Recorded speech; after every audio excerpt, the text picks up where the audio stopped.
Gen yon dame immigration prend. Li gon ti moun nan gen 40 jours. Les mari dame nan vini il pa wè dame nan. Li apprend c'est immigration qui prend dame nan. Qui ça le fait?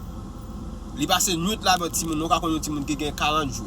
Li pas besoin seulement let maman li besoin. L'a crier. Voisina yo dit c'est immigration pour maman pendant acheter un bagay dans Colmado. Comme dit Colmado boutique. Mais c'est qui ça monsieur qui pour le faire? Li prend ti moun nan demain matin, li potel bay maman hay nan ba pour déporter ti moun nan bel. Les monsieur rivé ou après même une dame qui travaille dans l'immigration, yon agent d'immigration pour ti moun nan appelé ville en l'air pour voir s'il te fait ti moun nan paix parce que ti moun nan va vle paix c'est relève bay. Et let maman il besoin. OK.